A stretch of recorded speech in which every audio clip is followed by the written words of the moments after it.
Halo, apa kabar semuanya? Kembali lagi dengan gua di sini dan RS Tekno 15. Oke, pada video kali ini gua mau sharing video lagi nih tentang cara menggunakan jQuery validation. Tujuannya apa? Yaitu untuk memvalidasi input form yang ada di web kalian. Nah, ini contohnya seperti ini nih. Misalkan ini kosong, ini masih kosong, belum kita isi, masih kosong-kosong. Ketika kita submit, nah, maka akan ada tulisan error kayak gini. Misalkan title harus diisi, teaser harus diisi, dan sebagainya. Kira-kira gimana sih cara menerapkannya? Oke, langsung aja simak videonya. Oke, langsung aja ya. Jadi gimana sih cara menerapkan validasi input pada form di web kita? Di sini gua menggunakan salah satu plugin lagi, yaitu gua menggunakan yang namanya jQuery Validation plugin. Yang mana kalian bisa kunjungin webnya jQueryvalidation.org. Nanti juga gua sertakan linknya di deskripsi pada video ini. Di sini dokumentasinya cukup jelas ya, dan bahkan jelas. Kemudian di sini juga ada cara penerapannya dalam bentuk video ya. Bisa kalian lihat sendiri. Ini dokumentasinya, ini link CDN-nya, yang mana link CDN ini kalau misalkan kita jalankan ini hasilnya seperti ini sebenarnya, link dari jQuery-nya itu sendiri, pluginnya. Untuk instalasinya bisa melalui Bower, NuGet, atau npm.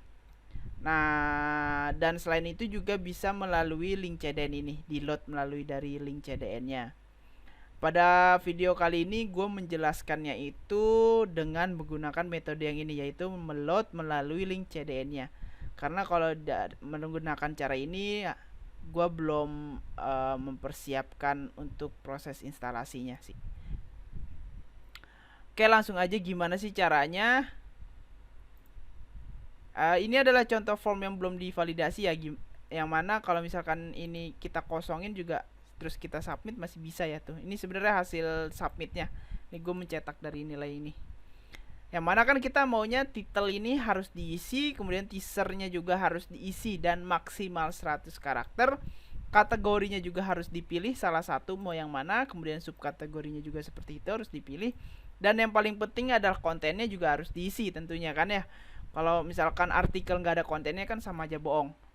Nah, jadi sebelum disubmit ini, sebelum data masuk ke controller itu sebaiknya kita validasi dulu. Nah, sekarang kita coba ya gimana cara implementasinya. Oke, pertama kita load dulu. Di sini gue coba buat scriptnya nih, kita hapus deh biar enak. Pertama kita load dulu. Nah, kita load dulu plugin dari jQuery Validation-nya. Jadi kita biasakan apabila kita ingin menggunakan plugin JavaScript, kita harus meloadnya terlebih dahulu dari JavaScript-nya itu sendiri. Biasanya sih secara umum menggunakan TypeScript seperti ini ya. Kemudian di sini ada source. Source sama dengan sepertinya source sama dengan, kemudian di sini diisikan oleh link CDN yang tadi, yaitu yang ini.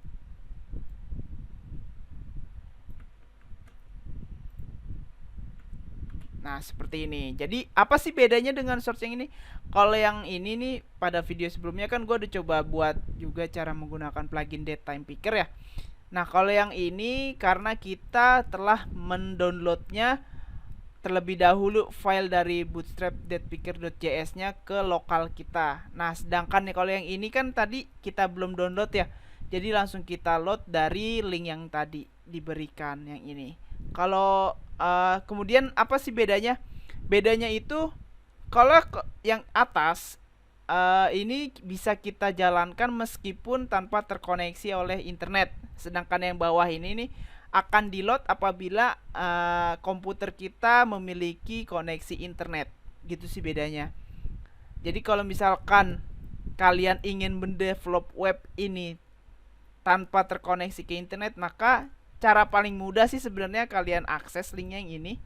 Yang ini, kemudian kalian buat file JS sendiri, kalian kopikan, kemudian kalian buat file.js sendiri, kemudian kalian load seperti biasa seperti ini.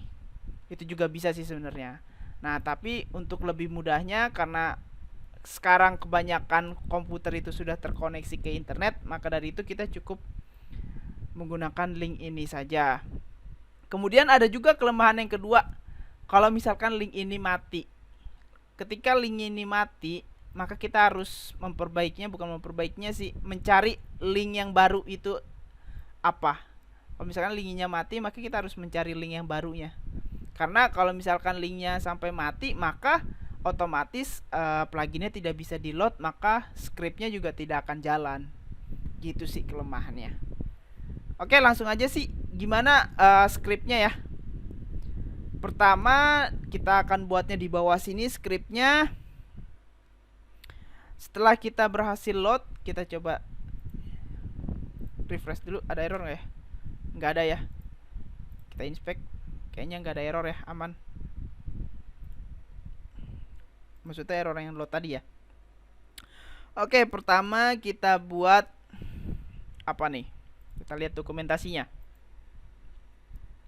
Documentation.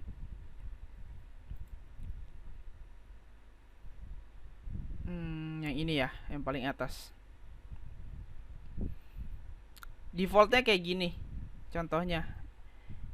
Ini yang paling simple, cara yang paling simple kita kopikan. Gini, sebenarnya cukup kayak gini. Belum cukup sih sebenarnya. Tapi ini script defaultnya, script minimalnya, sangat-sangat minimal.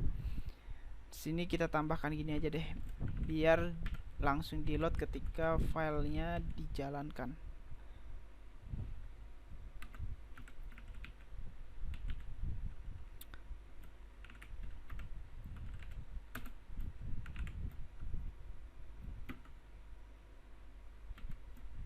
Oke, ini titik koma ini kita pindahkan ke dalam. Kita pindahkan ke sini. Oke, seperti ini. My form ini disesuaikan dengan ID form kalian. Kalau gue di sini ID formnya apa ya? Ini form article.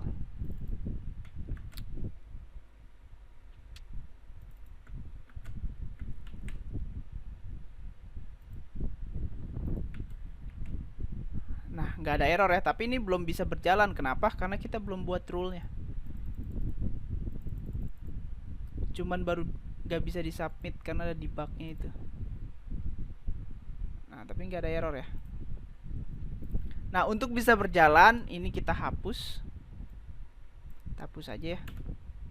Kemudian di sini kita buat rules-nya. Ketentuannya dari validation-nya apa aja.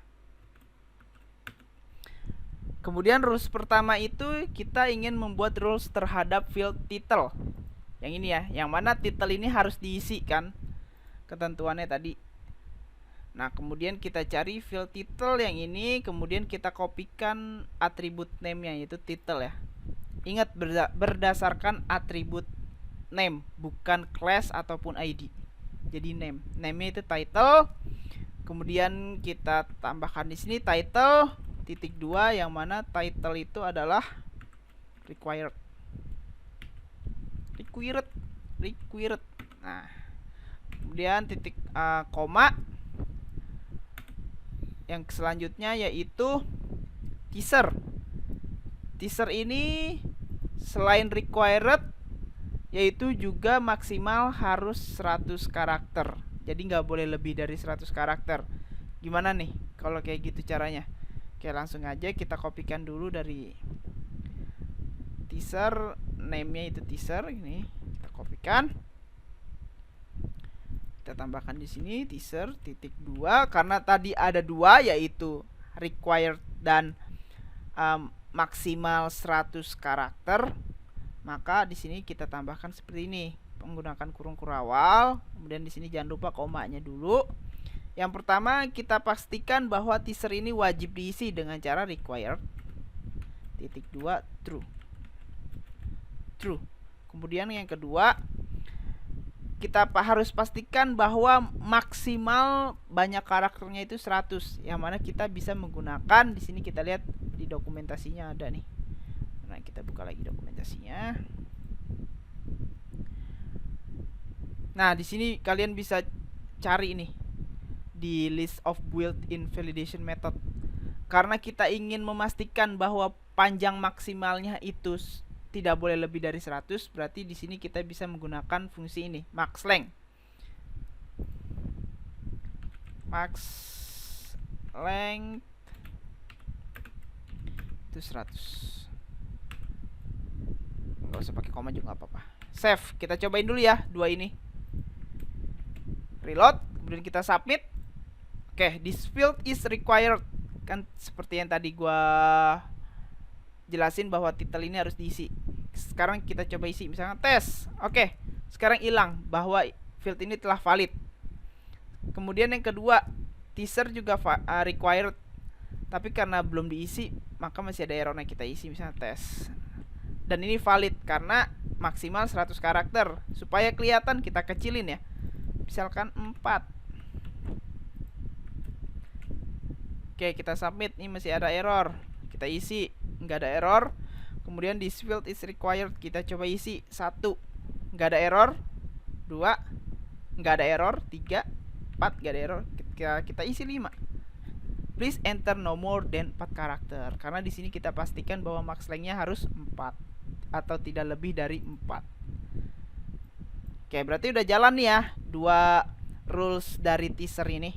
Kita lanjutkan selanjutnya untuk ke kategori dan subkategori, yang mana user harus memilih salah satu dari kategori maupun subkategori. Caranya ini gampang, seperti biasa kita pastikan dulu atribut name-nya apa, yaitu kategori. Yang satu subkategori ya, langsung aja ya biar cepet. Kategori di sini required. Kemudian yang kedua subkategori di sini juga required. Kita save, kita cobain lagi. Nah, udah berhasil nih. Kita coba isi tes. Oke, valid tes. Oke, kita pilih. Oke. Kita submit. Bisa ya. Berarti ini sudah berhasil nih. Selanjutnya yaitu konten. Nah, di sini yang beda. Karena konten ini kita terapkan menggunakan check editor, yang mana ketika kita menggunakan check editor, text areanya itu di hidden. Nah, ketika di hidden, si jQuery validation ini nggak akan ngecek dari field itu. Maka caranya di sini pertama-tama kita harus menambahkan fungsi ignore. Nah, dengan fungsi ignore ini sebenarnya jQuery validation ini akan mengecek semua field meskipun field itu di hidden ataupun dengan ketentuan lainnya, jadi di ignore semuanya, maka akan dicek semuanya. Seperti itu sih. Kemudian di sini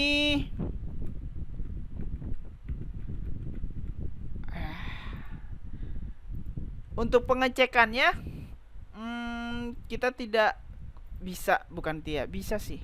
Kalau misalkan kita menerapkan seperti ini, misalkan apa sih nama atribut name-nya? Text area, konten. Misalkan kita terapkan seperti ini nih.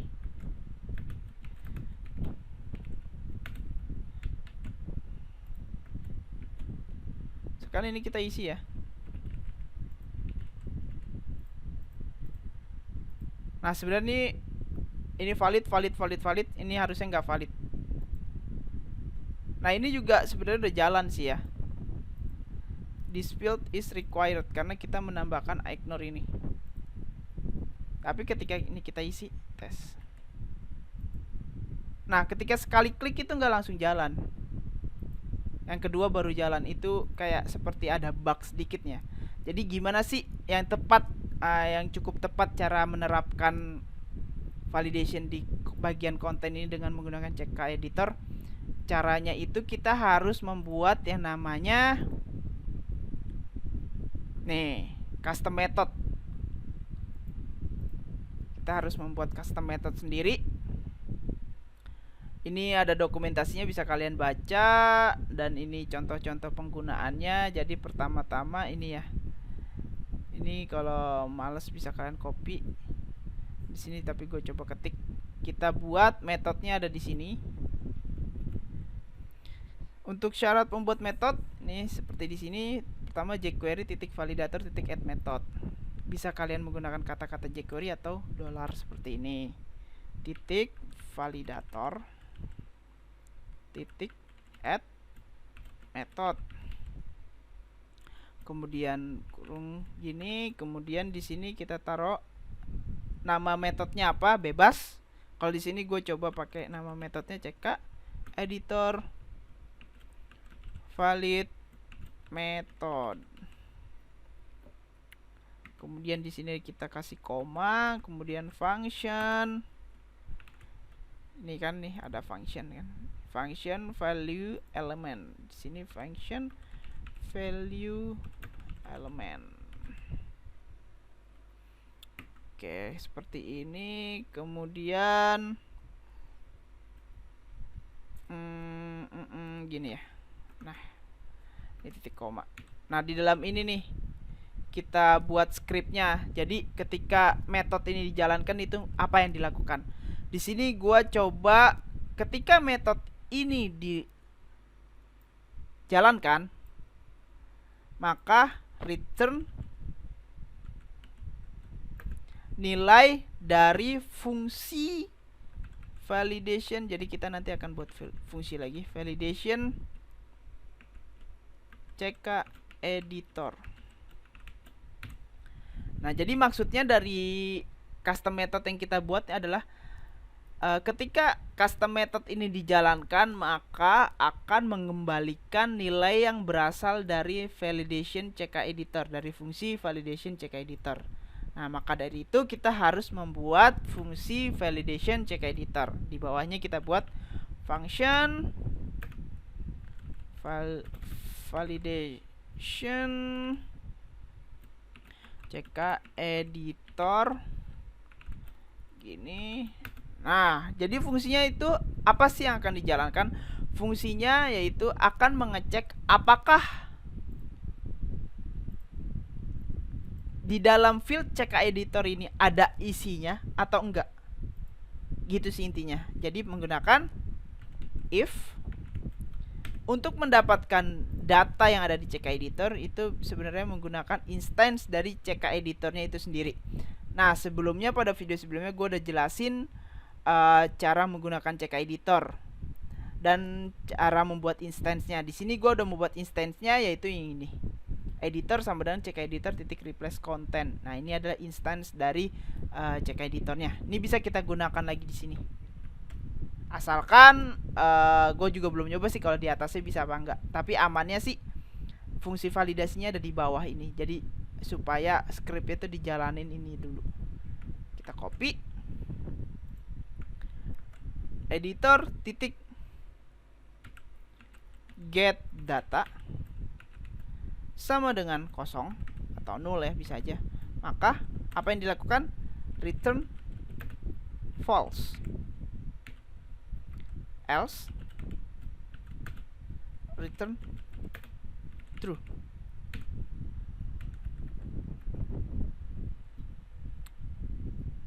Oke. Jadi jika editornya kosong, maka return false, else return true. Kemudian akan dibalikkan ke sini, kemudian dibalikkan ke pemanggilnya di sini. Nah, di sini kita dibuatkan pemanggilnya. Caranya gimana? Konten ya. Ininya kan atributnya. Konten. Kurang awal gini. Kemudian di sini kita tambahkan, kalau di sini kan ada required max length, jadi required max length ini sebenarnya nama metode. Karena tadi kita membuatkan metode sendiri, kita tambahkan di sini nama metodenya apa? Yaitu ini. Nilainya harus apa? Harus true. Nah, sebenarnya seperti ini. Jadi konten rulesnya itu adalah menjalankan metode CK editor valid method yang mana nilainya harus true. Jadi ketika ini dijalankan ke sini, CK editor valid method, kemudian jalanin metode ini, kemudian kembalikan nilai yang berasal dari fungsi validation CK editor. Nah, dijalanin fungsi ini nih. If editor titik get data sama dengan kosong, berarti return false, else return true. Sedangkan hasilnya itu harus berupa true. Maka dari itu, dengan kata lain, editornya harus ada isinya. Karena kalau nggak ada isinya returnnya false kan. Gitu sih sebenarnya. Ctrl S. Kita coba reload. Submit. Nah, ini udah ada isinya juga ya, udah ada pesan errornya ya, warning. Tapi ini di sini belum ada message-nya. Nah, gimana nih cara buat message-nya, nanti gue jelasin ya. Sekarang kita coba nih, tes.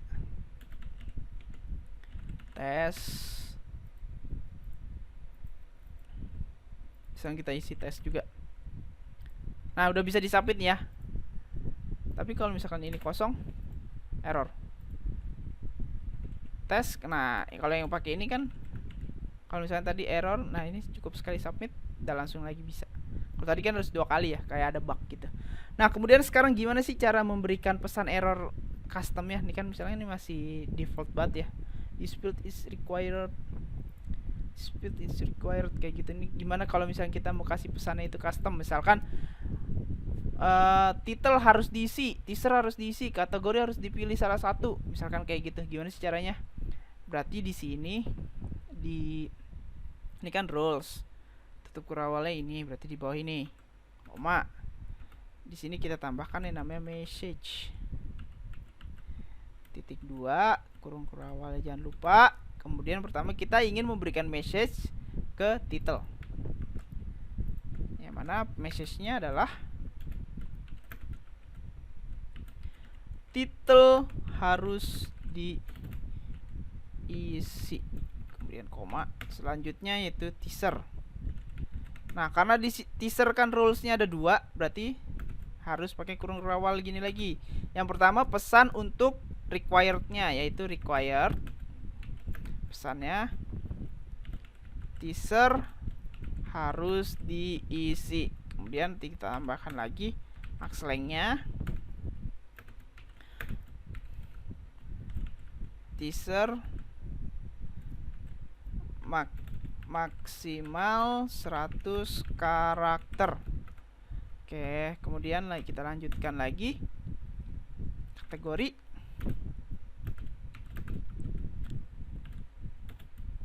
Pilih salah satu kategori. Kemudian yang kedua subkategorinya. Pilih salah satu subkategori. Yang terakhir koma, yaitu untuk kontennya. Kayak gini, konten harus diisi. Nah cukup seperti ini sih sebenarnya. Ini kita perbaikin lagi ya, 100 ya, kita balikin lagi. Submit. Oke, error.